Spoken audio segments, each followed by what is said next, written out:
Sequência rápida de intubação é o tipo de intubação que mais rola por aí, principalmente nas salas de emergência. Porém, sequência rápida não é o todo da intubação. Sequência rápida é apenas uma das formas de se realizar a intubação. E, atualmente, é a forma mais dominante. E, por enquanto, ainda é a mais adequada de se intubar na emergência. Mas há outras opções. Kolbe e Awake são duas dessas possibilidades. E, caros ouvintes, hoje, para a gente conversar um pouquinho sobre estas duas técnicas, seus prós e contras, se cabem ou não ser feitos na emergência, trouxemos duas convidadas de peso. Paty Lopes, que muitos ouvintes do podcast da emergência devem conhecer, participou de 2 episódios já com a gente. E é isso, agora eu passo para você a palavra, Paty. Diga oi, se apresente aí para quem ainda não te conhece. Fala, galera do Laringoscopando, meu nome é Patrícia Lopes, sou médica emergencista, talvez algumas pessoas me conheçam como Paty Lopes aí nas redes sociais, recém-médica titulada pela Sociedade Brasileira de Pediatria como médica de emergência pediátrica. Minha formação é na residência de emergência aqui do Ceará, e é uma grande honra aí participar de mais um episódio do Laringoscopando. Obrigada, Adriel, pelo convite. Projeto novo, mas já tem um tempo de estrada aí, né? E vamos falar de via aérea, que talvez seja um dos assuntos que mais define a nossa especialidade. Vamos embora. E a gente tem conosco também a doutora Júlia Santos. Se apresente aí pro pessoal, Júlia, sua primeira vez aqui. Oi, gente. Muito obrigada pelo convite, Adriel. Para mim é um prazer estar aqui. Eu amo falar sobre manejo de via aérea, é um dos assuntos que eu mais gosto de falar. Eu sou a Júlia Santos, sou médica emergencista aqui em Brasília, titulada pela Abramed, sou coordenadora da residência de medicina de emergência aqui da SESDF e também a gente começou outro projeto agora, coordenando a residência do primeiro hospital privado aqui de Brasília, do Hospital Santa Lúcia Sul.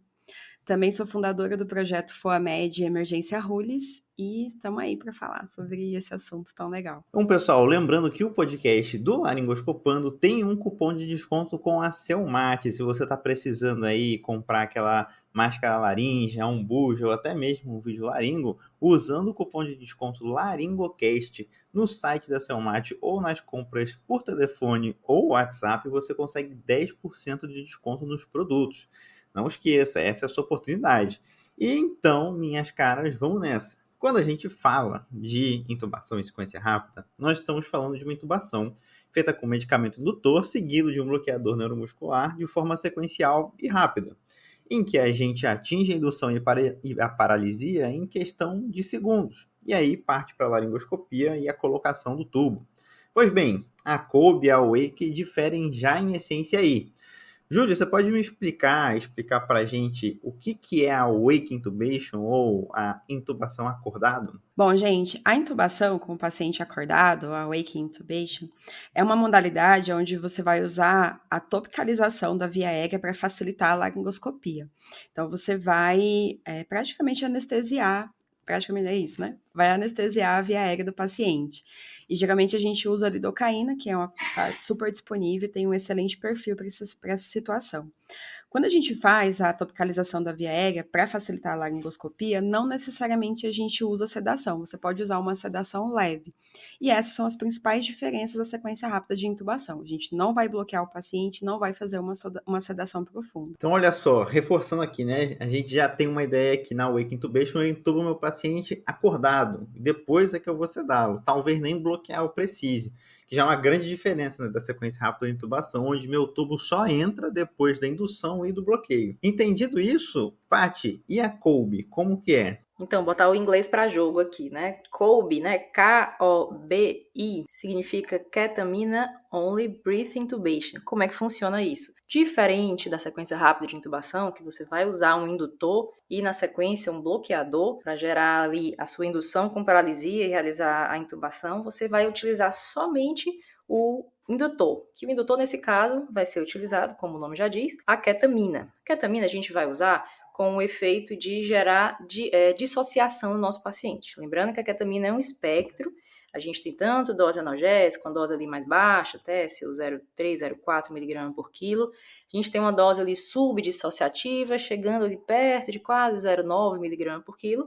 E a gente tem uma dose de dissociação que pode ser ali a partir de 1 mg por quilo, indo até 2 mg por quilo. Não existe uma dose bem determinada de qual é a dose ideal para realizar a dissociação, mas a partir de 1 mg por quilo em geral, você consegue gerar aí esse efeito de dissociar o seu paciente. Então, a Kolbe é uma técnica que você vai utilizar a dissociação com ketamina sem o bloqueador. E existe até um dos artigos originais, um dos primeiros que surgiu falando dessa técnica, ela fala que você pode ou não usar a topicalização de via aérea. A gente vai falar um pouquinho mais à frente como é que funciona essa topicalização, mas você pode ou não utilizar. E como o paciente se mantém ali respirando, né, mantém o drive respiratório, ela também entra ali na classificação dos pacientes que vão ser intubados, abre aspas, acordados, né, pelos fluxogramas. Caros ouvintes, então perceberam uma coisa compartilhada entre a Kolbe e a Awake que não está presente na sequência rápida de intubação? A Kolbe e a Awake tentam manter o drive respiratório do paciente, ou seja, manter o paciente respirando o máximo de tempo possível. Daí já podemos concluir que não são opções de intubação para pacientes nos quais eu sou forçado a agir. Então, o paciente forçado a agir é aquele paciente que você não tem tempo de, muitas vezes, nem otimizar, né? Se a gente trouxer ali a definição de forçado a agir, que até se a gente pegar o livro do Walls novo, ele trouxe até uma repaginação desse termo, né? Que as outras edições não traziam bem uma definição sobre isso. Se a gente for imaginar, é aquele paciente que chega, comeu um camarão na praia e chegou na sua emergência já ali sufocando, com edema de glote, edema de via aérea, e você não tem muito tempo ali de agir nesse paciente, não tem tempo de otimizar e, obviamente, não tem tempo de sentar ele numa maca, topicalizar, ver se ele já está bem topicalizado, para depois fazer uma via aérea acordada.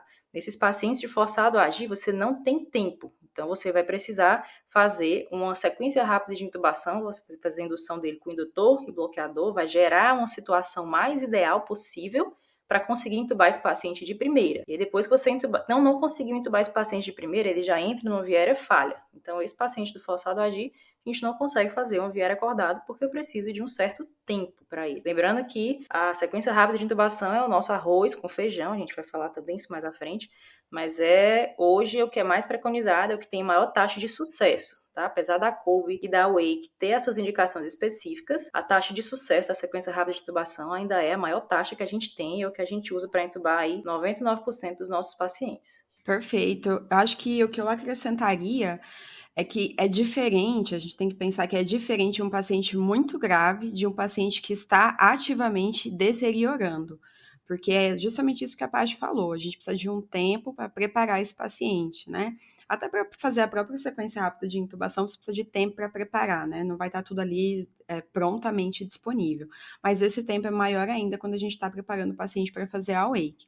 Então, se você julga, né, que esse paciente, isso não está diretamente relacionado com a gravidade, porque tem pacientes, por exemplo, que tem hipoxemia grave que se beneficia mais da awake, desse tempo de preparo, do que da sequência rápida, por exemplo. Mas é um paciente que você percebe que ele está ativamente, com o passar dos segundos, piorando, e aí ele pode evoluir para uma falência, uma parada respiratória, aí sim é um paciente que você tem que considerar que ele está forçado a agir e não vai dar tempo de abrir mão desse tempo, né, para fazer esse preparo. Ou não só por insuficiência respiratória, mas por obstrução ativa e progressiva. Pois bem, então, seguindo, entendemos aqui o conceito base da Kolbe e da Awake, né? Agora, a gente precisa entender quem são esses nossos pacientes para a gente poder escolher a técnica que a gente vai fazer. Se a gente vai entubar só usando ketamina, se a gente vai entubar acordado, topicalizando a via aérea do nosso paciente. Então, Julie, vamos começar aí com a Awake. Quem que é o paciente que eu posso optar por ela, já que eu não posso optar por ela nos pacientes que eu sou forçado a agir? Eu vou começar com a minha história pessoal. Como foi que o que me fez querer aprender sobre a Awake Intubation, né? Foi quando eu comecei a me dar conta que uma via aérea difícil, né, um paciente difícil de intubar vai muito além do que só a anatomia desse paciente. É claro que é um fator extremamente importante.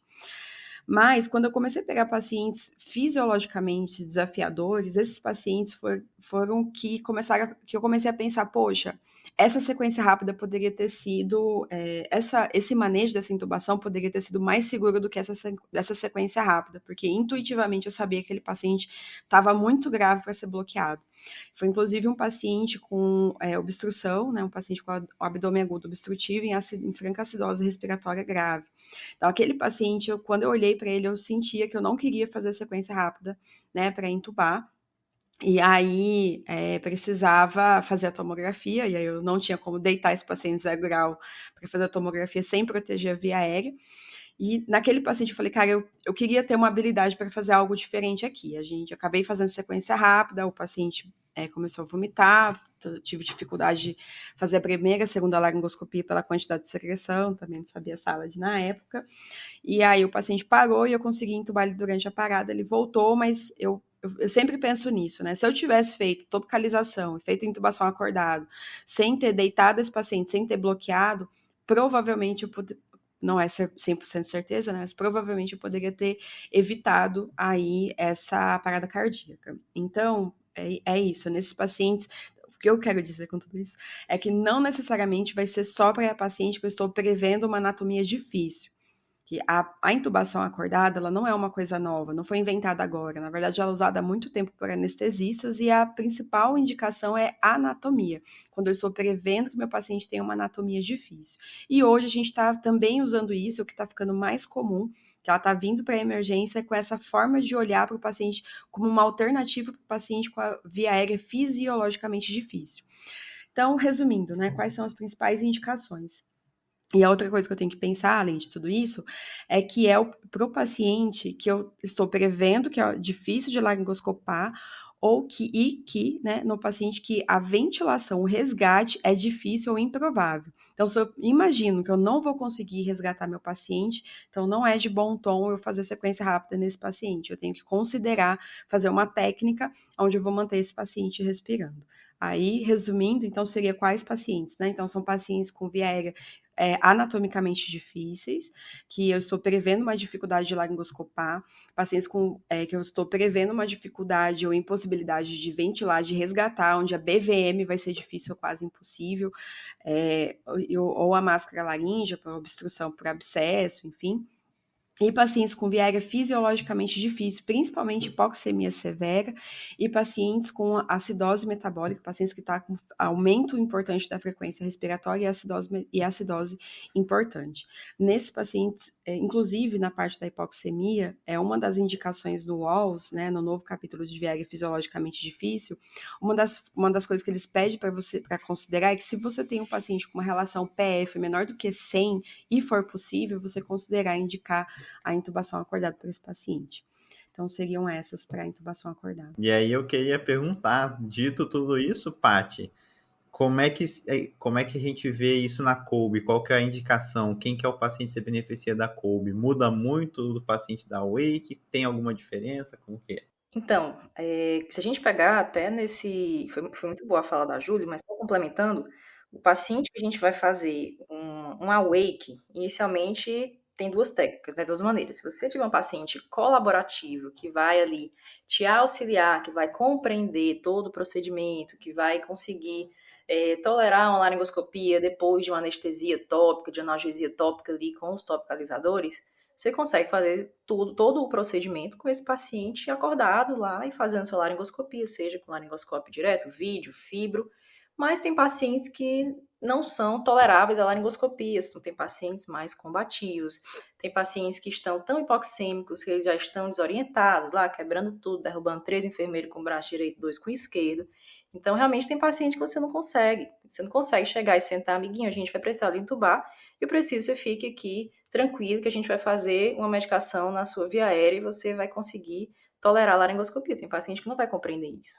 Então, a gente tem essa indicação de fazer a COUB. Inclusive, no livro nacional da gente, né, que foi lançado recentemente aí pelo grande mestre Ian e pessoal da via aérea, a gente tem, inclusive, um fluxograma que encaixa a Wake e um braço de COUB, que é exatamente aquele paciente mais combativo, né? E trazendo também a história pessoal, que a gente está usando muito COUB no hospital que eu trabalho, porque eu trabalho no hospital geral e a gente tem, talvez, as gasometrias mais bizarras que eu já vi na vida. Que o basal é chegar pelo menos de 4 a 5 pacientes com um pH abaixo de 6,8. Então, esse foi o ideal normal do meu dia de quarta-feira lá com a doutora Nicole no plantão. E o que acontece? A gente pega um paciente como esse, né?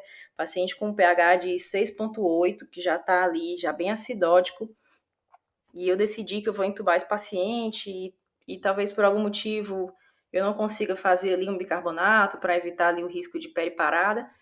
eu posso fazer uma COB nele, tá? Teria uma indicação. Por quê? Porque quando a gente faz sequência rápida de intubação desse paciente, por algum motivo eu não consegui melhorar essa acidose dele, quando ele entra em apneia, o que acontece? Ele retém mais CO2, porque ele não está ventilando, e dependendo do tempo de laringoscopia, essa acidose tende a piorar e eu tenho um maior risco de parada perintubação. Então, nesses pacientes severamente acidóticos, poderia ser uma indicação de realizar a COB. E um outro paciente também que chega com bastante frequência, já que a gente é um hospital referência, chega muito paciente com massa cervical, com neoplasia de boca, da região ali próxima à via aérea, que a gente não tem tempo muitas vezes de levar para tomografia, ou o tomógrafo está quebrado, por algum motivo eu não tenho uma imagem desse paciente, mas eu estou vendo que tem um volume ali naquele pescoço, e eu não sei o que é que vai acontecer quando eu laringoscopar. Porque muitas vezes eu olho para ele e penso, poxa, se eu for tentar fazer uma crico aqui, vai ser um crico transtumoral. Vai ser uma crico super difícil. Então, se eu faço uma sequência rápida de intubação, faço indutor, bloqueio, laringoscopo e vejo que tem uma massa lá abraçando a epiglótica, eu não consigo passar um TOT e eu tiver que fazer uma crico, como uma via aérea falha, eu vou ter que fazer uma crico transtumoral. Então, por que é que eu vou submeter esse paciente a esse risco, né? Se eu posso fazer uma COB nele e conseguir fazer o indutor, deixar ele mantendo o drive respiratório, laringoscopar e ver, realmente aqui, pessoal, não vai passar um tubo, e o meu paciente se mantém respirando. Então, minimiza o risco de intercorrências, minimiza o risco ali de parada durante o meu procedimento, como a Júlia falou, né? A gente usa tanto não só para o paciente anatomicamente difícil, com risco de laringoscopia, quanto para o paciente também que eu estou vendo que não vai rolar um resgate, nem com DEG, nem com crico, nem de qualquer outra maneira ali. Então, tem essas indicações, e além de que temos pacientes hipoxêmicos graves, né? Tem paciente que você faz VNI, faz oxigenação apneica, você faz otimização, abre via aérea, bota uma cânula de Guedel e não tem quem faça esse paciente subir a saturação durante a pré-oxigenação. Então, assim, esse paciente, para a gente fazer uma sequência rápida de intubação e deixar ele em apneia, é um risco grande da gente ter uma queda brusca de saturação, principalmente se eu não consigo atingir ali, bater nos 90%, porque às vezes esse paciente tem um efeito shunt ali, que você não consegue, está muito hipoxêmico, grave, e às vezes realmente não dá, por mais que você otimize a pré-oxigenação. Então, nesse paciente, você pode considerar também, já que ele é um paciente fisiologicamente difícil, pode considerar também fazer intubação acordada, no caso se ele não tiver colaborativo, e fazer uma COB. Assim como nos pacientes gravemente chocados, né, que a gente está com doses altíssimas já de nora, vaso, e ele continua hipotenso, chocadão, também, inclusive, o próprio livro nacional da gente traz essa recomendação de você considerar uma intubação acordada ou até mesmo uma COB para ele, porque você vai diminuir ali os efeitos da indução, fazendo uma dissociação e tentando laringoscopar esse paciente, mantendo o drive respiratório, porque você não mexe tanto na fisiologia dele. Obviamente que nesses pacientes severamente graves e hipotensos, se a gente conseguisse manter e fazer um awake para ele, até mesmo sem drogas, seria o melhor dos mundos, né? Porque a gente não precisaria tanto mexer na hemodinâmica dele. Que a ketamina, apesar de ser ali, ter aquela liberação de catecolaminas, ela também tem efeito hipotensor, assim, como qualquer outro indutor. E eu, ouvindo vocês falarem, eu penso que, assim, para quem está começando, estudando agora, fica bem evidente essa questão de que a indicação dessas técnicas são pacientes, assim, de cara, uma resposta fácil, pacientes com anatomia difícil, né? Você olha para uma anatomia que você não sabe se você vai conseguir entubar, você não sabe se você vai conseguir resgatar se você não conseguir entubar, você não sabe se você vai conseguir fazer uma crico, né? Porque, como você falou, um paciente com uma massa tumoral no pescoço, você vai tentar fazer uma crico. Se você não conseguir fazer a crico, e aí? Já era, né? Você está perdido porque o seu último plano já foi. Então, você ter essa possibilidade de você ir investigar a via aérea do seu paciente sem tirar o drive respiratório dele, e se você vê que não dá para entubar, você tem como voltar atrás, né? Porque na sequência rápida, a princípio é isso, você não tem como voltar atrás, você bloqueou o teu paciente, ainda mais se tu for fazer com rocurônio, aí tu bloqueou o teu paciente, nos próximos 40 minutos você não conseguiu entubar, provavelmente você vai ter que fazer a crico também. Mas eu acho importante reforçar esse entendimento de que existe a via aérea fisiologicamente difícil também e que muitos pacientes param justamente por conta dessa via aérea fisiologicamente difícil, né? Vamos lembrar aqui que um paciente com uma hipoxemia peri-intubação tem uma chance de 3 vezes maior de ter uma PCR pós-intubação, né? Então, aquele paciente você não está conseguindo pré-oxigenar direito, tu vai cortar o drive respiratório dele com uma sequência rápida de intubação, ele pode piorar, então talvez fosse melhor a gente manter o drive respiratório dele, certo? Aquele paciente com uma acidose grave, né, você vai cortar o drive dele, no pouco tempo que ele faz a apneia, o CO2 vai subir, vai estourar, o pH vai baixar mais ainda e o paciente vai parar por acidose, né?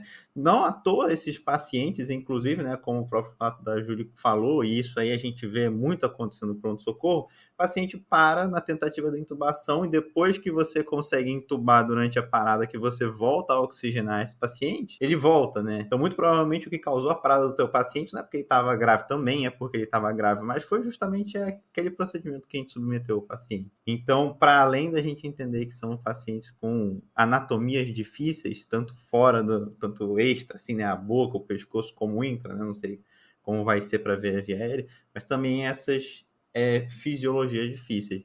Então, se você não está com tudo muito na sua mão seguro para fazer uma sequência rápida de intubação, acho que talvez esteja na hora de começar a pensar em estudar e praticar ali a Kolbe Awake. Dito isso, acho que já é o momento ideal para a gente começar a entender como é que é o passo a passo aí dessas nossas novas técnicas, vamos dizer assim, né? Então, da Awake Intubation, porque justamente sabendo como que a gente vai fazer é que a gente entende que o paciente tem que ser colaborativo e mais, que a gente precisa de tempo. Então, Julie, explica para a gente aí as etapas aí da Awake Intubation. Bom, então a gente vai precisar, né, preparar o material, preparar o paciente, conversar com o paciente tem que ser colaborativo, porque ele tem que deixar e te ajudar a fazer, né, a topicalização.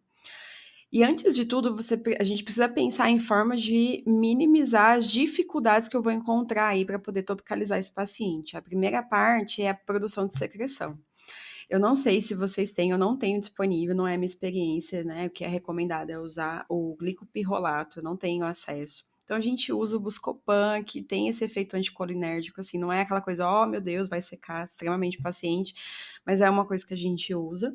E a gente também usa o antiemético, aqui a gente faz ondansetrona, você pode fazer também um procinético junto, né, o Plasil, para evitar que porque a gente vai pegar na língua do paciente, enfim, isso pode dar reflexo de vômito e isso pode estimular o paciente a vomitar, vai mexer ali na viária do paciente.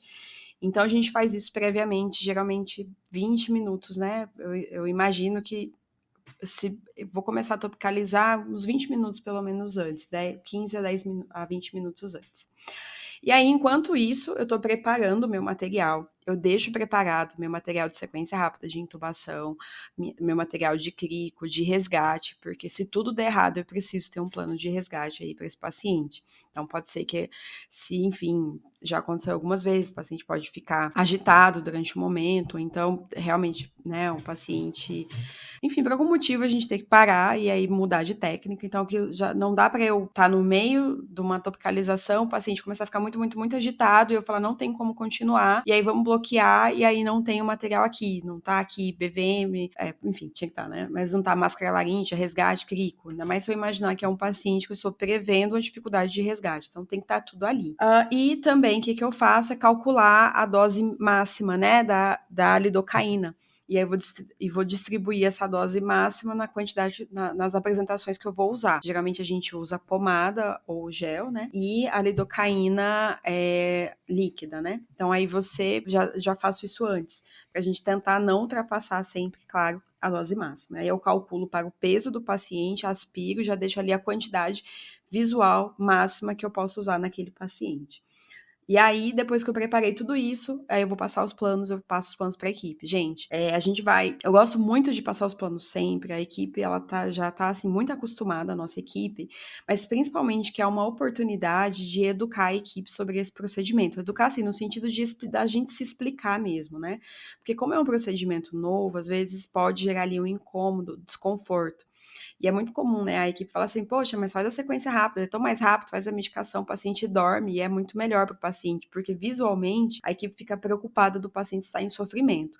E aí é importante a gente lembrar disso, que o que a gente está fazendo é uma tentativa de evitar desfechos graves para o paciente, né? Então, evitar complicações que podem aumentar a mortalidade. Então, pode parecer algo inicialmente desconfortável, mas no final das contas funciona muito bem. Então é importante todo mundo estar ali com você nessa estratégia. E aí a gente explica, olha, a gente vai anestesiar a via aérea para o paciente não sentir desconforto, facilitar a laringoscopia e passar o tubo. Depois disso, a gente vai iniciar uma sedação, e aí vai conectar o paciente na ventilação mecânica e aí vai iniciar a sedação. Então tem que estar ali tudo preparado. Se alguma coisa acontecer, der tudo errado, a gente vai estar aqui já preparado, o indutor e o bloqueador neuromuscular para transformar em sequência rápida, e tá aqui o material de resgate. Feito tudo isso, essa parte de preparo, aí a gente começa o procedimento. Eu vou começar eu gosto de começar com a topicalização da língua, tá? Então a gente vai evitar, a gente quer suprimir, né, um reflexo de vômito do paciente. E aí eu vou pedir para o paciente colocar a língua para fora, vou secar a língua do paciente com uma gaze e vou segurar a ponta da língua. Eu gosto de usar a lidocaína 5%, pomada, a gente compra, não tenho no hospital, eu compro na farmácia, tá lá disponível, que vai ser 50 mg por grama. E aí com um abaixador de língua, eu vou colocar na pontinha ali a quantidade que eu quero e vou passar lá atrás da língua. Então, o paciente tem que abrir bem a boca, colocar bem a língua para fora. Vou ajudar o paciente segurando a língua com a gaze e deixo a oxigenação por catéter nasal, tá? Se tiver alto fluxo, perfeito, eu ainda não tenho. E deixo ali também a máscara não reinalante, né? Flush rate, que a gente vai ficar colocando e tirando nesse paciente. E aí ele vai abrir bem a boca, colocar a língua para fora, eu vou segurar a língua e passar essa pasta, a lidocaína pomada lá bem atrás da língua. A ideia é que essa pomada ela vai derreter ali, vai derreter, né? E vai cair todo para anestesiar o palato do paciente, cai lá atrás do pilar posterior lá atrás da língua para derreter e anestesiar toda essa região. Com isso, a gente vai estar anestesiando o nervo glossofaríngeo, que é o que vai evitar, então, o reflexo de vômito. Depois disso, a gente pode passar umas 2, 3 vezes, né? Aí, quando eu me sentir confortável que, né, que a gente conseguiu suprimir o reflexo de vômito, aí a gente vai fazer a anestesia periglótica. O ideal é você ter um atomizador. Então, é um cabinho que você compra, dá para comprar online, não é um preço ok, eu não tenho disponível no hospital. E aí, com esse atomizador, o que ele vai fazer? Ele vai deixar as partículas pequenas, mas não tão pequenas assim. Então, ela vai espalhar na região periglótica do paciente, mas já vai cair ali. Então, não dá tempo do paciente aspirar e ir lá para a via aérea inferior. E com isso, eu vou tentar, então, anestesiar toda a epiglote do paciente, a valécula e o recesso piriforme ali do lado, para tentar suprimir tanto o reflexo, um pouco da parte do reflexo de tosse, né, que está mais a ver também com a traqueia depois, mas principalmente para o paciente não sentir e não ter o fechamento da glote ali durante a manipulação. E aí a gente faz inicialmente 2, 3 vezes isso às cegas, tentando o negócio do atomizador, que ele é um pauzinho assim que você consegue dobrar ele 90 graus, então você consegue passar ali a língua e aí guiar ele ali para a parte ali da periglote. Depois disso, que você pode fazer isso umas 3, 4 vezes, aí você vem com o laringoscópio, se você tiver o videolaringo, pode ser laringoscopia direta, ou se você for usar o fibroscópio, aí com visualização direta você pode otimizar, né, a topicalização, e aí você pode passar as cordas vocais e instilar um pouquinho ali na traqueia, para então fazer o final da topicalização, que é o bloqueio da traqueia para suprimir o reflexo de tosse.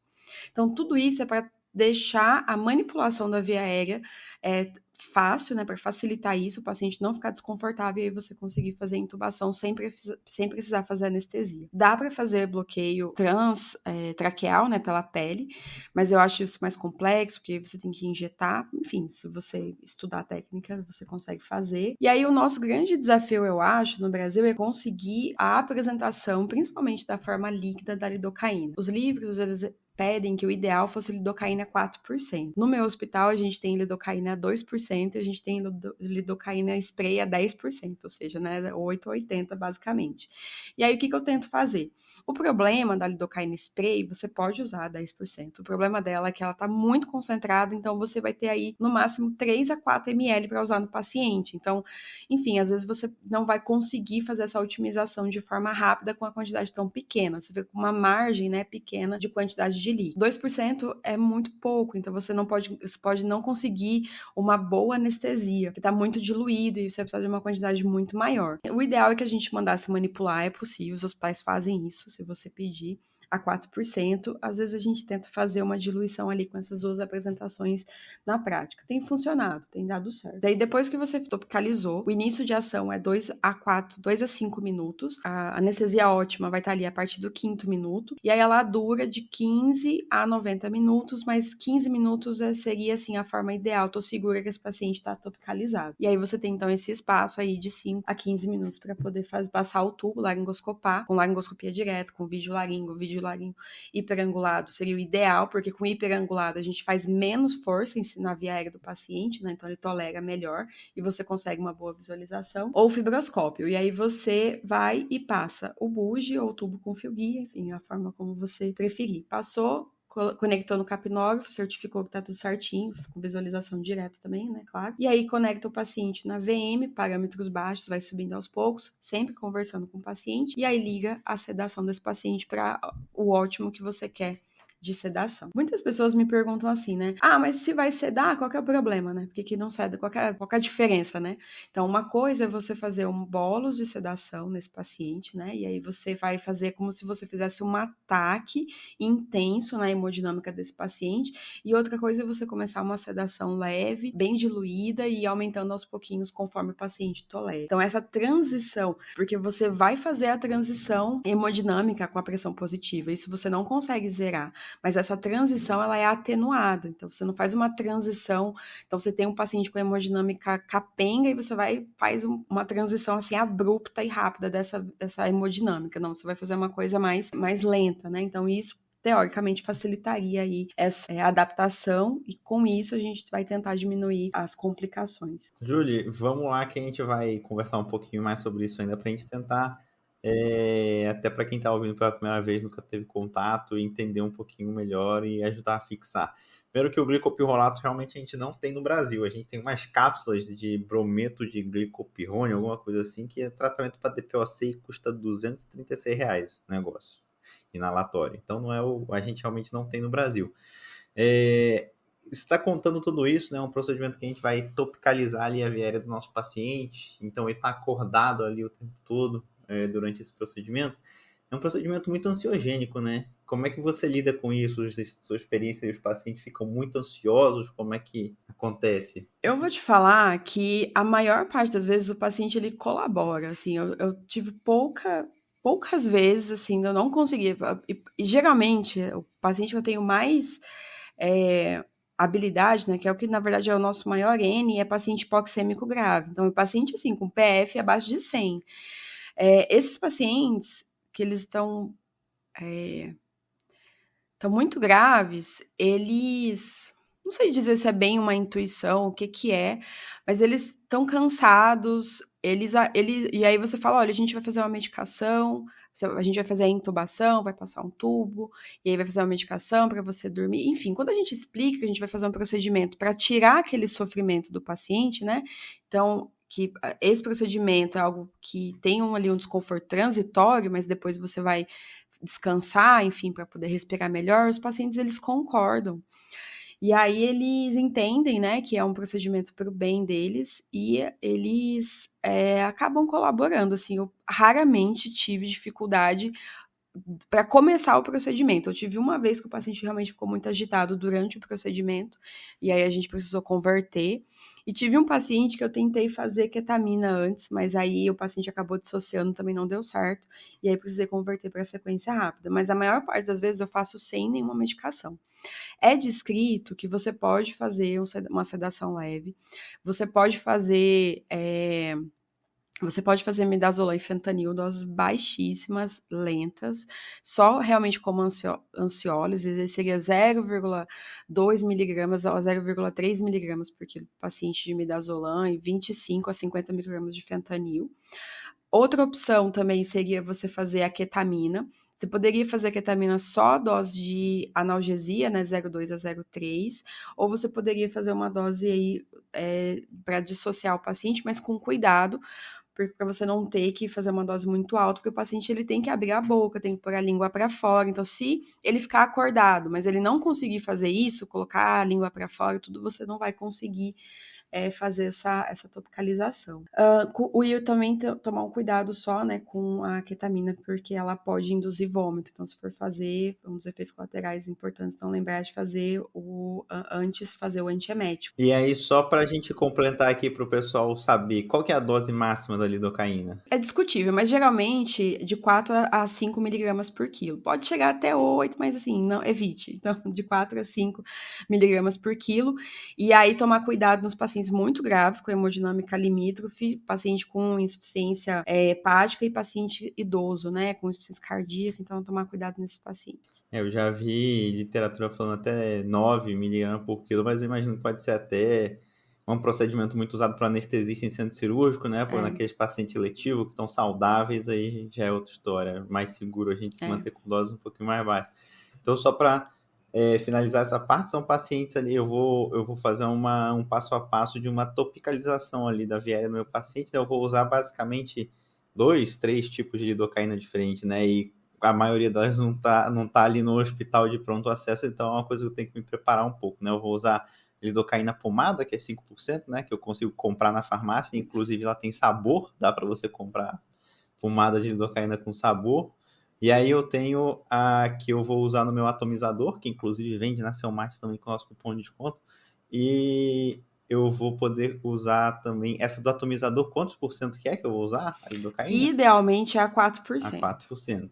E a da nebulização, quantos por cento que é? Se você for fazer nebulização, a minha escola é o George Kovacs, né? Ele pede ele não gosta que faz nebulização. Até no Walls é uma possibilidade de você nebulizar antes. Então, se for fazer nebulização, começa com ela. E geralmente a gente usa 2%. Qual que é a questão da nebulização, né? É que ela, como ela vai deixar a partícula muito pequena, vai aerolizar e vai anestesiar a via aérea inferior, e não é isso que você quer. Então, você vai meio que gastar uma quantidade de lidocaína numa topicalização que não é exatamente o seu objetivo. Eu já nebulizei alguns pacientes antes, foi bom, assim. Mas é só isso que você tem que pensar, que você não vai estar focando aonde você quer realmente anestesiar, topicalizar o paciente. Se for, aí a gente usa 2%, tá? E aí, geralmente, sem diluir mesmo, aí 2 ml, enfim, você calcula conforme for necessário para o seu paciente. E a gente tem essa questão, né? Tem uma dose limite de lidocaína que a gente pode chegar, e aí a gente colocar mais lidocaína talvez não seja interessante. Então, deu para perceber que é um procedimento longo, um processo que tem um preparo, tanto de material como do paciente, é mais prolongado, assim. E o tempo é um fator crucial aí, né? É preciso haver tempo. Além disso, é necessário uma perspectiva de que esse paciente não vai piorar em um curto prazo e já ter um plano B, né? Uma sequência rápida, por exemplo, se algo der errado ali. E aí, Paty, vamos para você agora. Na Kolbe, eu tenho um passo a passo complexo, assim? Como é que funciona? Então, só complementando com relação, estava ouvindo a Julie falar, a gente consegue fazer também uma intubação acordada como essa. Se você tiver, obviamente, um fibroscópio disponível, você consegue fazer uma intubação acordada via nasal. Porque às vezes você tem um paciente ali com uma massa saindo assim pela boca, você não consegue laringoscopar nem que você queira. E aí você precisa entubar o paciente e tem essa opção de você fazer via nasal também. Que aí, obviamente, você teria que passar, né, o tubo pelo nariz e passar o fibroscópio por dentro do tubo até chegar ali na região da via aérea com visualização pela fibroscopia. Que aí isso também requer tempo, é um procedimento, né? Acho que não sei se Júlio citou, mas isso leva em média aí de 15, 20 minutos, podendo se estender a 30 minutos. Depende da colaboração do paciente, que às vezes ele fica um pouco mais ansioso, você tem que dar uma pausa, espera ele dar uma respirada, tranquilo. Então, para até você conseguir começar valendo, tem um tempinho ali até você conseguir ajeitar todo o material. Então, é pelo menos ali uns 15 minutinhos para você conseguir topicalizar, e como a gente já falou anteriormente, é um procedimento que precisa de tempo. E se você for fazer isso via nasal, a região nasal do paciente também vai ter que estar ali topicalizada, que pode ser feito tanto com a nebulização, quanto pelo topicalizador via nasal, que aí você pulveriza, né, as partículas lá da lidocaína na região nasal e deixa ali o nariz, a região nasal dormente, né, digamos assim, para conseguir passar o tubo e o fibroscópio por dentro. Mas com relação à Kolbe, o que acontece? Digamos que esse paciente da Julie, ele não colaborou, ele ficou ansioso, então ficou muito hipoxêmico, começou a ficar agitado, e não dá para a gente fazer um procedimento que ele não vai me ajudar a colaborar botar a língua para fora e deglutir e tudo mais. Então, a gente pode lançar a mão da Kolbe nesses pacientes, que vai funcionar da seguinte maneira.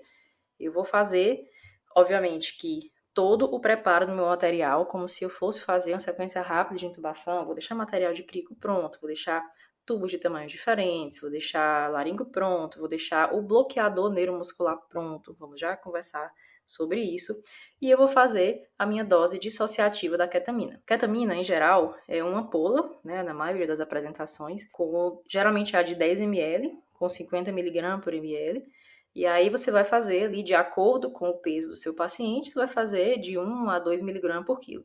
Geralmente eu coloco um pouco mais na seringa, além de 1 mg por quilo, porque às vezes ele não dissocia com 1 mg por quilo.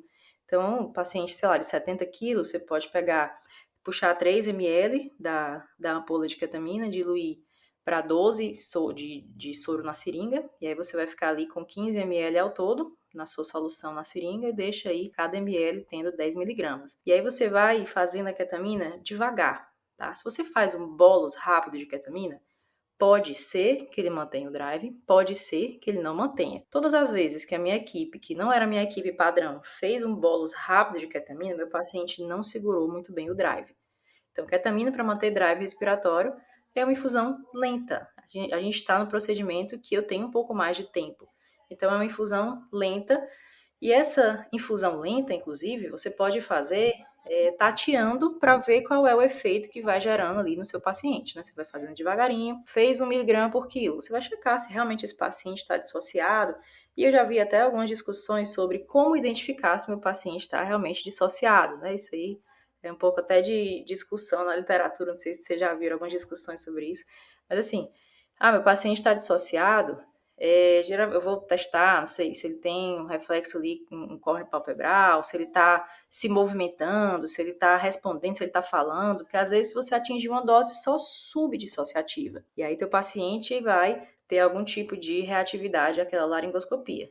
Então, realmente, o ideal é que a gente consiga dissociar muito bem esse paciente para ele não ter intercorrências durante a laringoscopia. E aí, uma vez que eu faço essa ketamina, mantendo o drive respiratório, ter só um pouco de cuidado e atenção, porque às vezes realmente ele mantém o drive, mas ele diminui um pouco ali a frequência respiratória, né? Se ele estava bem taquipneico e tal, agitado, ele diminui ali um pouquinho mais a frequência respiratória, mas mantendo o drive respiratório, principalmente naquele paciente que está severamente acidótico. Então, a gente tem que ficar de olho nisso.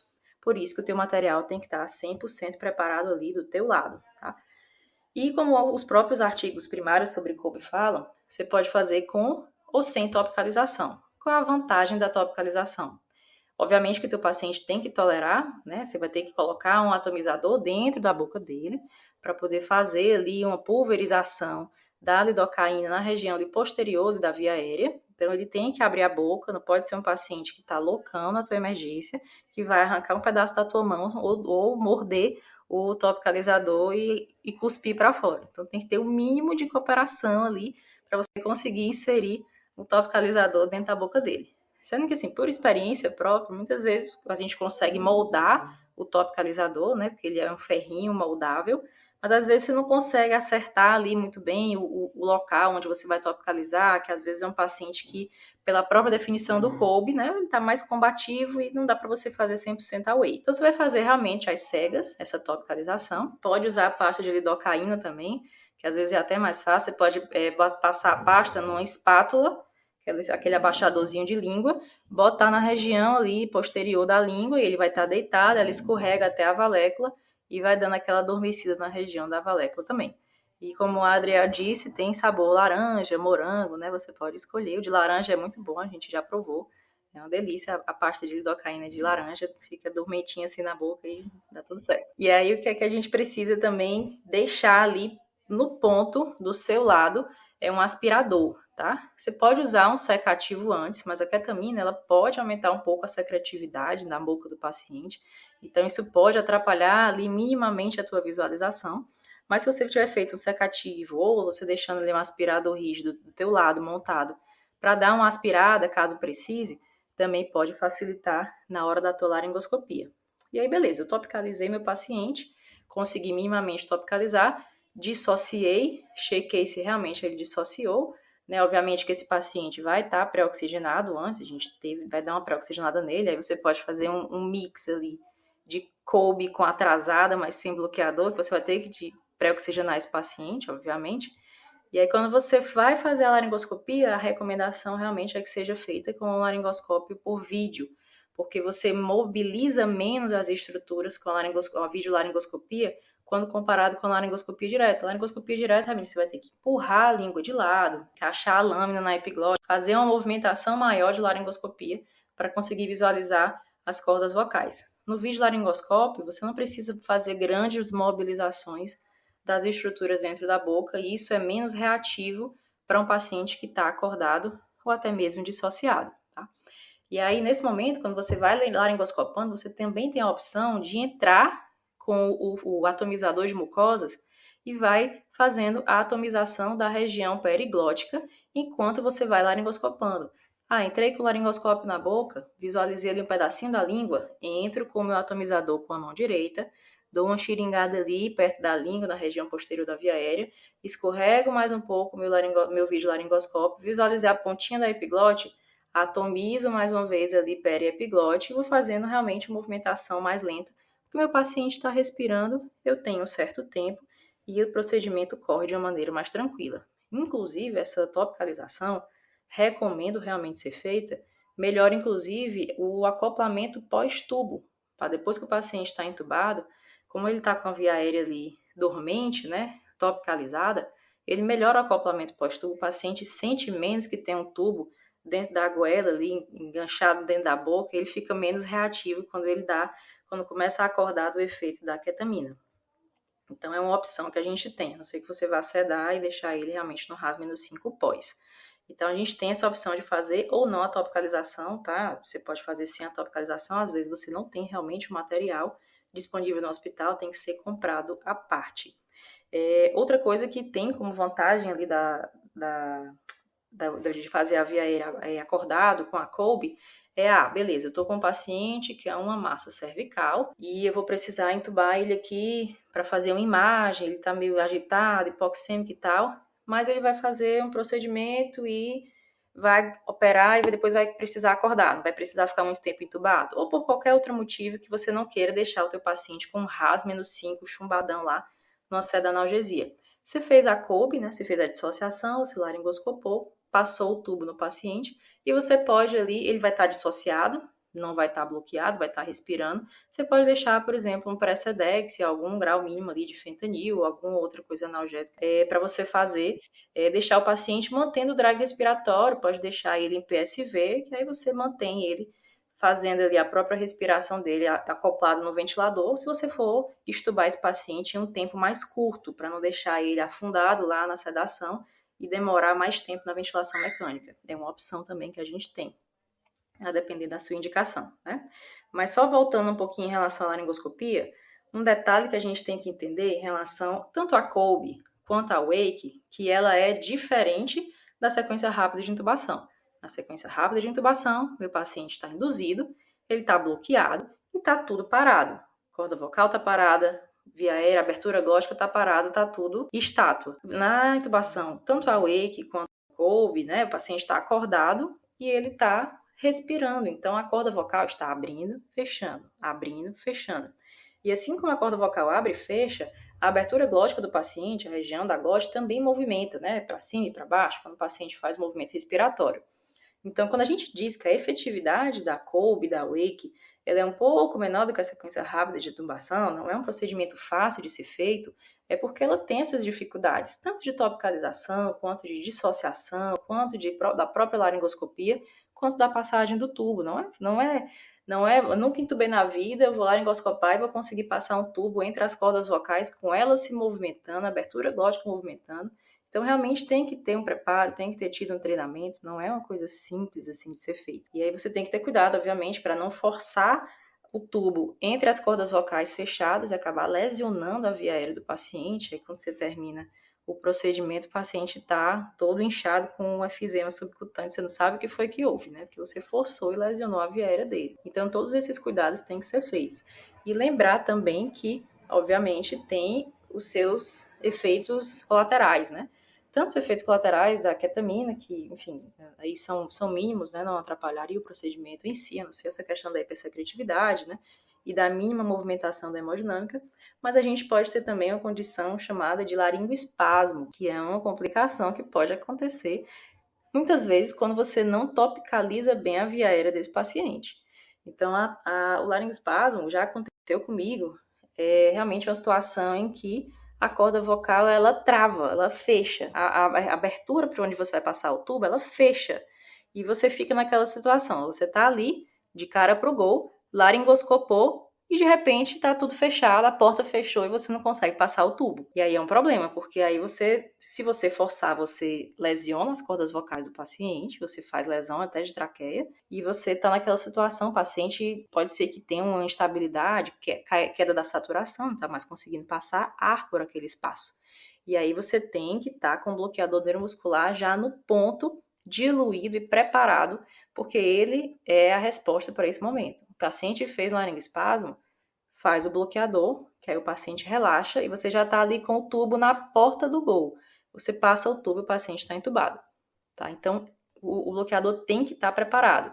Eu tenho até uma imagem de vídeo laringoscópica, até o Ianzinho, eu cedi para o Ian usar em uma das aulas dele, que a gente viu um laringoespasmo na hora da laringoscopia desse paciente. Nesse dia eu não tinha topicalizador, não tinha topicalizado, e realmente ele fez um laringoespasmo, ele fechou a corda vocal, mas ele deixou um espacinho ali aberto na região ali posterior, perto das aritenoides, que foi por onde eu consegui encaixar a pontinha do tubo e consegui entubar o paciente e o pessoal fazendo bloqueador e eu esperando fazer efeito só para terminar de entubar. Então, assim, é uma complicação, não digo comum porque a gente não tem um N alto, a gente não fez muitas COBs na vida, né, por mais que eu já tenha feito muitas, só tive 2 situações que o paciente fez laringoespasmo, mas você tem que estar ciente, qualquer procedimento que você vai fazer, você tem que saber o que vai acontecer, você tem que ter planos para as intercorrências, né, não tem como. Então, tem que saber como corrigir esse laringoespasmo e tem que saber que é um procedimento realmente complexo, que não pode ser feito por qualquer pessoa que não tenha treinamento. Eu vou falar 2 coisas que eu acho que é importante bater nessa tecla aí. Lembrar sempre, gente, você vai fazer ketamina para dissociar paciente, é bolos lento, não é igual sequência rápida de intubação. Isso aí é importante sempre reforçar, as pessoas têm essa dúvida. Fazer ali a ketamina em 2 a 3 minutos, diluir normalmente a dose que você vai usar para 20 ml, se tiver seringa de 20 melhor, justamente para você evitar aí essa perda do drive. E não significa que você, porque você não perde o drive, que você não tem alterações, né? Tem a hipopneia subclínica. O paciente que estava ali com a frequência respiratória alta, para cima de 20, agora ele está, depois da ketamina, ele está ali com a frequência próxima de 20, sei lá, 18, 19, teve uma queda. Isso pode ter alguma repercussão para ele, então é importante a gente ficar atento a isso e estar preparado para as nossas complicações. Aí eu queria só fazer uma pergunta para vocês duas antes, até você falou dessas diferenças aí na laringoscopia. Na hora que eu vou entubar esses pacientes, tanto na Kolbe como na Wake, eu deito e posiciono o paciente que nem eu faço na intubação ou eu tento laringoscopar meu paciente sentado? Como é que eu faço isso? Essa é outra coisa que, na verdade, eu acho muito legal quando a gente usa a técnica Awake, que é mais um benefício da técnica, né? Que a gente deixa o paciente sentado, tá? 45, se for possível, 90 graus, mas pelo menos 45 graus. Aí você pode fazer a laringoscopia de frente para o paciente ou a gente fica acima, né? A gente baixa bem a maca e aí pode estar subindo um banquinho e ficar mais acima do paciente e atrás. E aí o benefício disso é que você diminui o risco, né, da pressão abdominal, empurrar o diafragma e aí você perder volume minuto desse paciente.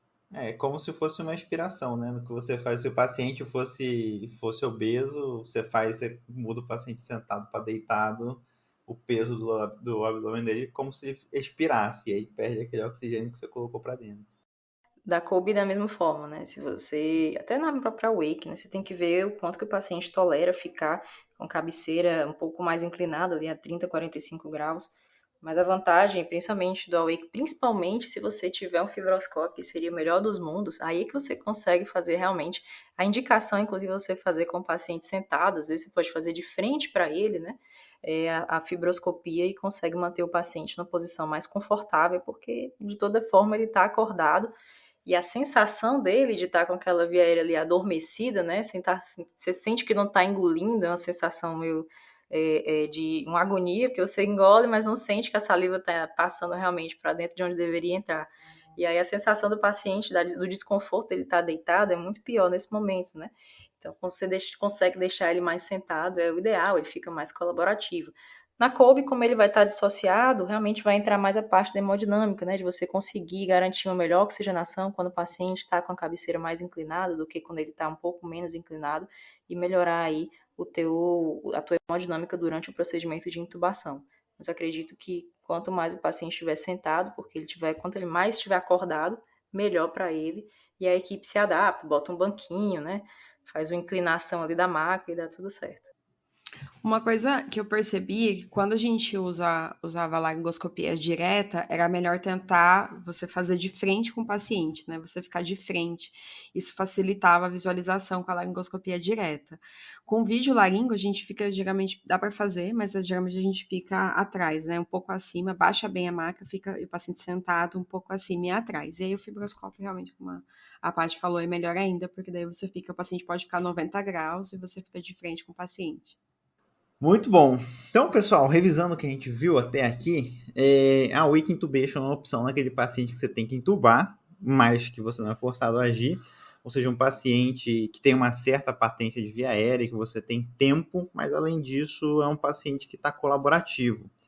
É, tecnicamente falando, né, uma intubação com anestesia local, tópica, da óreo, da hipofaringe e da laringe do paciente. Quando a gente vai para a Kolbe, é um procedimento com um paciente parecido em questões de tempo, mas que não está colaborativo na maioria das vezes. E aí a questão, eu posso usar a Kolbe para quem está colaborativo também? Podemos, mas já vamos ouvir nossas convidadas falarem sobre o assunto. Mas o que eu queria frisar é que uma laringoscopia onde o paciente está sob efeito da ketamina, ela é benéfica para você conseguir avaliar o trajeto da via aérea antes de você entubar. Pois então, Paty e Julie, eu mantenho essa diferença da Kolbe para paciente não colaborativo e a Wake para paciente colaborativo, porque é o que está nos algoritmos, né? Nos algoritmos que a gente olha, tanto internacionais, como se não me engano no livro que a gente tem aqui, tá isso assim também, né? Paciente não colaborativo eu vou para a Kolbe, o paciente colaborativo eu vou para a Wake. Mas eu posso usar a Kolbe para o paciente colaborativo e a Wake para o paciente não colaborativo? O que vocês têm a me dizer sobre isso? Existe aí uma certa diferença, né? Eu só consigo usar a Wake, paciente acordado, sem uso de medicações, se o paciente estiver colaborativo.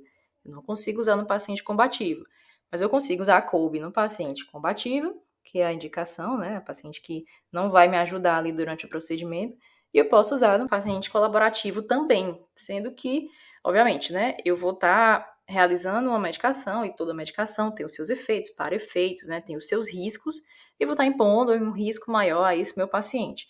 Obviamente que a Kolbe acaba sendo um procedimento um pouco mais rápido, porque você acaba dissociando o paciente e você não precisa fazer uma grande topicalização da via aérea, apesar de facilitar muito a tua laringoscopia.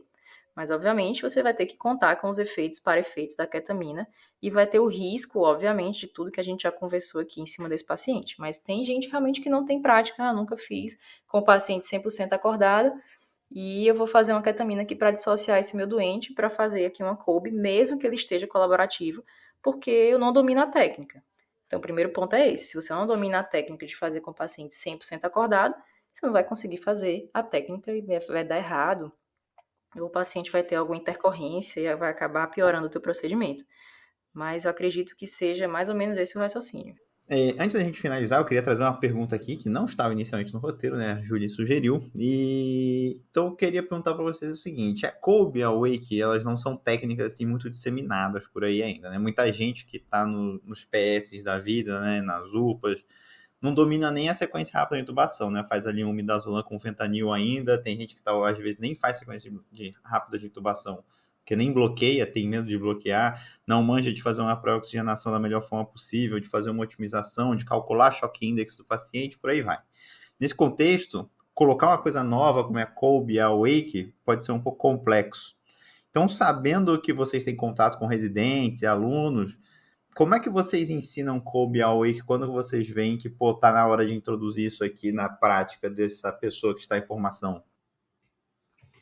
Perfeito. Eu coloquei justamente essa esse tema, né, para a gente pensar, porque eu vejo, né, as complicações, como as dificuldades, e a minha percepção, e é isso que a gente está tentando construir aqui na nossa residência, no currículo, né, de ensino da Via Aérea, é que cada ano da residência, ela traz seus desafios e a gente deveria criar uma escadinha, né, para a gente ir subindo e ter alguns objetivos durante essas etapas. É claro que isso não é 100%, não é toda pessoa que é igual, é claro que vem residentes com bagagens diferentes, mas pensando aqui no residente que acabou de sair da faculdade, entrou na residência, teve pouco contato ou pouca experiência com paciente grave. Acho que a primeira parte, né, o primeiro ano da residência, ele tem que ser muito focado em anatomia da via aérea, né? Então é muito importante o residente entender, aprender o que é a anatomia, como cada parte da anatomia se relaciona. E aí, no segundo ano, ele vai estar ali mais focado, né, na fisiologia, nas medicações, nas decisões, na passagem de planos, no preparo. E aí, o R3, já disposto, né, dessas habilidades, aí sim, ele está preparado para ir nesse a mais, né, abrir mão de uma ou de outra, técnica, né, ou iniciar, né, uma outra técnica a depender do quadro clínico de uma forma, vendo esse paciente realmente de uma forma mais complexa. E por que isso é importante? Quando você vai fazer COBE, quando você vai fazer Awake, o que você está abrindo mão é de usar principalmente bloqueador neuromuscular. Então, no final das contas, você está abrindo mão de uma laringoscopia ótima, facilitada pelo bloqueador neuromuscular, para tentar, né, para você tentar garantir um menor efeito na fisiologia desse paciente, e não perder o risco, não ter o risco desse paciente perder o drive respiratório, né? E aí, nesse contexto, você tem que entender muito bem de anatomia, você tem que estar com a mão mais leve. Então, assim, se você está com a mão pesada, se você não está conseguindo ainda entender aonde você vai colocar o laringo e como você vai lidar, né, com o paciente respirar, como a Paty falou muito bem, abrir e fechar as cordas vocais. Se você não está preparado para isso, se você não tem uma confiança disso, você vai ter muito mais complicação, e aí você vai ter a sensação de que é ruim, é uma técnica ruim, o que não é verdade, né? Então é muito importante focar nisso, né? Se você fazer essa autoavaliação, será que eu tenho um conhecimento adequado, suficiente de anatomia da via aérea desse paciente? Será que se eu entendo muito bem da farmacologia, dessas medicações, do preparo, será que eu estou bem consciente de como fazer uma ótima BVM, de como passar a máscara laríngea, de como fazer uma crico? Aí sim eu vou poder ir para essas outras etapas e tentar entender e tentar fazer uma via aérea que, na minha opinião, a Wake COBE é uma técnica avançada de via aérea para pacientes mais complexos. Isso, só lembrar que sequência rápida de intubação é o feijão com arroz aí das nossas emergências, das nossas intubações no departamento de emergência. Então, se você não domina a técnica, como a Julie falou, não é uma técnica fácil.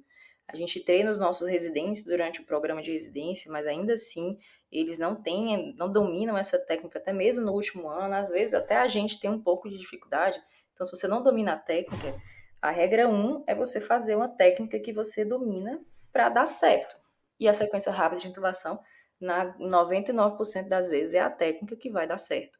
Obviamente que vai ter os efeitos ali, alguns pacientes de hemodinâmica, acidose, etc. Mas você tem que fazer algo que você sabe fazer. Não adianta você se propor, eu ouvi o podcast do Adriel, eu acho que agora eu consigo fazer uma COBE, uma Awake em todos os meus pacientes. Não é exatamente assim, né? Tem indicações bem específicas e tem um treinamento específico e um manejo de que, não, eu já intubo o paciente há muitos anos, eu já sei exatamente como funciona, já conheço a anatomia, e eu acho que esse paciente em específico, ele se beneficiaria. Mas não é uma técnica fácil, né? Você, inclusive, se for a primeira vez que você for fazer, você vai encontrar algumas dificuldades, você vai adaptando a técnica até que ela se torne uma técnica ótima e consiga correr sem grandes intercorrências. Então é isso, pessoal. Acho que a gente conseguiu abordar basicamente tudo que a gente se propôs aqui nesse episódio. São técnicas que a gente precisa treinar, mas antes de treinar, né, conhecer, saber o que a gente pode encontrar, como a Julie bem falou, saber bem da anatomia e o que pode dar errado fisiologicamente falando também, né? E antes de tudo isso, né, entender quem são os pacientes que vão se beneficiar dessa técnica. Dito isso, eu queria abrir para vocês aí as considerações finais de vocês, para a gente poder finalizar. Nossa, muito obrigada pelo convite. Eu queria falar só mais uma... Eu ia terminar e aí queria falar só mais uma coisinha. que é do ponto de vista de evidência, né? Que eu acho que a gente tem que pensar sobre isso, né? Que é algo que eu tenho. Eu acho que quando a gente assume essa responsabilidade de educar sobre um tema, a gente tem que olhar de todos os ângulos, né? A gente tem pouca evidência de que, então a gente tem poucos estudos, até porque nem sei o quanto é possível, né, a gente fazer um estudo randomizado comparando, pegando o paciente, porque realmente a porcentagem é muito menor de pacientes graves, né, comparando o paciente hipoxêmico, fazer sequência rápida com a Wake, com o Kolbe, né, como é que foi os desfechos para esse paciente. Então, acho que é muito difícil fazer esse estudo de forma prospectiva. Mas a gente pode realmente olhar dados. Eu dei uma olhada no último, um artigo de 2018, não é tão recente assim, que é uma análise do banco de dados do NIR, né, que é um banco de dados de via aérea lá dos Estados Unidos. E eles pegaram aliás, o estudo foi publicado em 2021, mas eles pegaram dados de 2016, intubações de 2016 a 2018 que foram feitas na emergência, mais de 19 mil intubações, e entre das 19 mil intubações, apenas 84 eles fizeram a wake, e nessas indicações a principal foi via aérea anatomicamente difícil. Pacientes que tinham ou tumor ou angioedema, então foram as principais indicações. Então, veja que é um número muito pequeno, né? 84 dentro de 19 mil. Eu acho que ainda o conhecimento que a gente tinha sobre isso para via aérea fisiologicamente difícil, que é muito mais comum, na minha opinião, do que via aérea anatomicamente difícil, eu acho que ainda vai vir. Eu acho que a gente vai precisar, daqui a uns 4, 6 anos, pegar esses dados de agora, né, que é quando a gente está começando a usar, e a ver e avaliar e comparar como é que vai ser os desfechos para esses pacientes.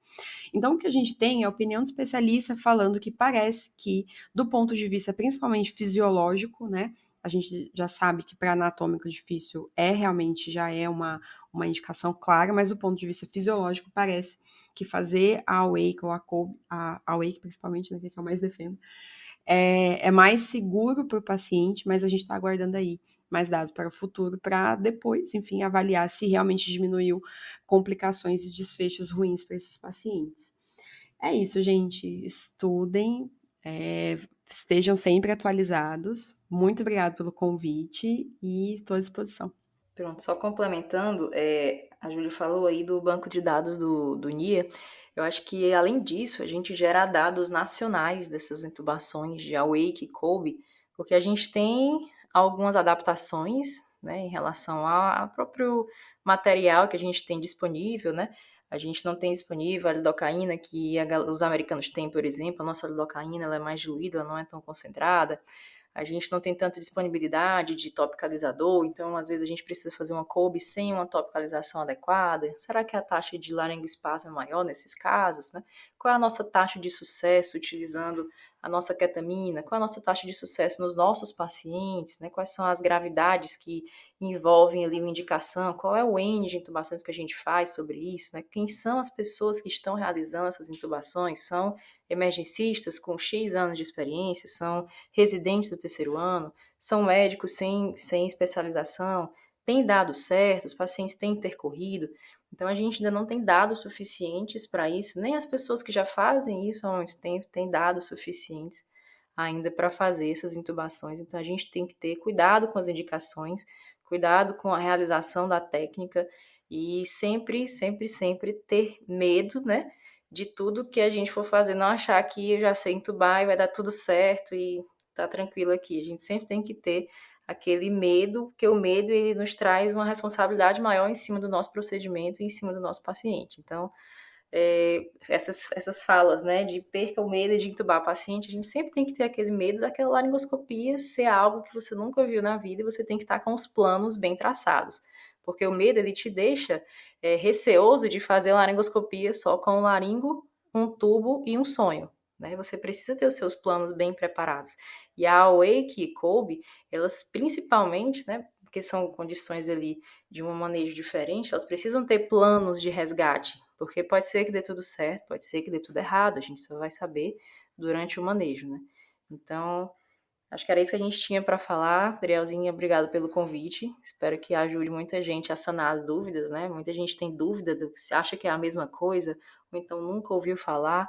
em nenhuma das técnicas, então eu acho que vai ser muito instrutivo aí para a galera do nosso Brasil, para nos ouvir. Obrigado pelo convite. Obrigado por vocês duas aí pela participação, foi uma excelente conversa, acho que vai agregar para muita gente. E é isso, pessoal, até a próxima.